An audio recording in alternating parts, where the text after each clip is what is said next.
کہا جاتا ہے کہ کسی علاقے میں قحط سالی پیدا ہو گئی۔ اس قحط سالی کی لپیٹ میں نہ صرف انسان بلکہ چرند پرند سب اس کا شکار ہو گئے۔ مویشی مالکان بے حد پریشان تھے۔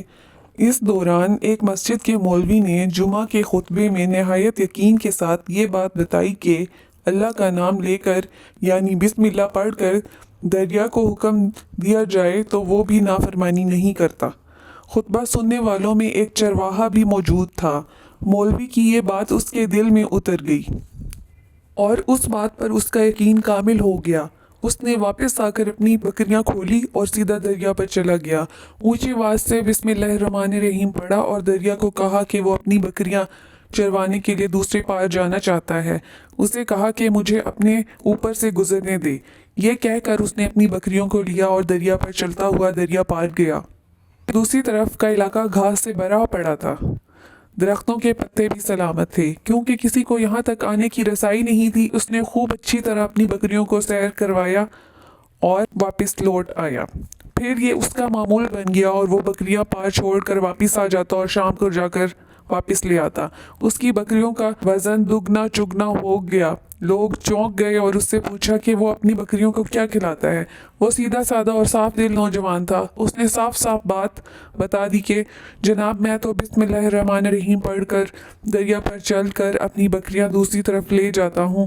یہ بات اس نے سنی مگر کسی نے اس چرواہے کی بات پر یقین نہیں کیا کیونکہ یہ ناقابل یقین بات تھی۔ مگر بات ہوتے ہوتے مولوی کے پاس پہنچ گئی۔ مولوی نے اس چرواہے کو بلایا اور سارا ماجرا پوچھا۔ اس چرواہے نے مولوی صاحب کو ہی حوالہ بنا لیا کہ مولوی صاحب میں تو آپ کا شکریہ ادا کرنے والا تھا۔ جمعہ کے خطبے میں جو نسخہ بتایا تھا بسم اللہ کہہ کر دریا کو بھی حکم دو تو وہ بھی انکار نہیں کرتا، تو میں تو بس آپ کے نسخے پر ہی عمل کر رہا ہوں۔ مولوی صاحب حیرت سے اس کے چہرے کو دیکھتے رہے۔ مولوی صاحب نے کہا بھائی صاحب ایسی باتیں تو ہم ہر جمعہ میں کرتے ہیں، فقط ان کا مقصد لوگوں کا ایمان بنانا ہوتا ہے۔ مگر بکریوں والا ڈر رہا کہ میں تو بسم اللہ کہہ کر پانی پر چلتا ہوں اور بکریوں سمیت پانی پار چلا جاتا ہوں۔ آخر کار مولوی نے صبح خود یہ تجربہ کرنے کی ٹھانی، جسے دیکھنے چرواہے سمیت پورا علاقہ بھی آ گیا۔ مجمع زیادہ تھا۔ مولوی صاحب نے ایک دو بار سوچا کہ میں انکار کر دوں کہ کہیں ڈوب نہ جاؤں، مگر وہ جو مولوی صاحب کو کندھے پر اٹھا کر لائے تھے اب بھی جوش و خروش سے اللہ اکبر کے نعرے لگا رہے تھے اور مولوی صاحب کے حق میں تعریفیں کر رہے تھے۔ آخر کار مولوی صاحب نے اپنے ڈر کو دور کرنے کے لیے ایک رسہ منگوایا۔ پہلے اسے ایک درخت کے ساتھ باندھا، پھر اپنی کمر کے ساتھ باندھا، پھر ڈرتے ڈرتے ڈھیلا ڈھالا بسم اللہ پڑھا اور دریا پر چلنا شروع کر دیا۔ مگر پہلا پاؤں ہی رکھا تھا کہ پانی میں گر گئے۔ مولوی صاحب ڈبکیاں کھانے لگے اور پانی کے بہاؤ میں بہنا شروع ہو گئے۔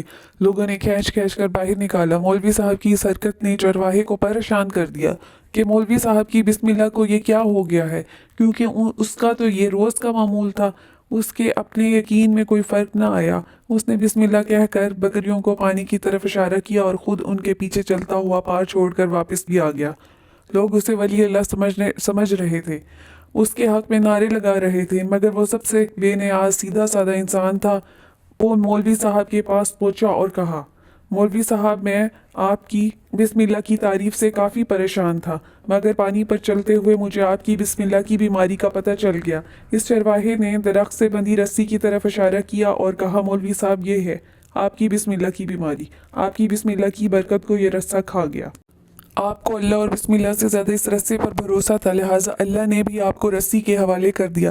پھر کہنے لگا مولوی صاحب آپ بھی کمال کرتے ہو، میں نے آپ کے منہ سے سنا اور یقین کر لیا اور میرے اللہ نے میرے یقین کی لاج رکھ لی، مگر آپ نے اللہ کا کلام سنا مگر یقین نہیں کیا، لہٰذا آپ کو اللہ نے رسوا کر دیا۔ محترم عزیز دوستو، یہی کچھ حال ہمارا ہے۔ ہماری نمازوں اور دعاؤں کا حال بھی یقین سے خالی ہے۔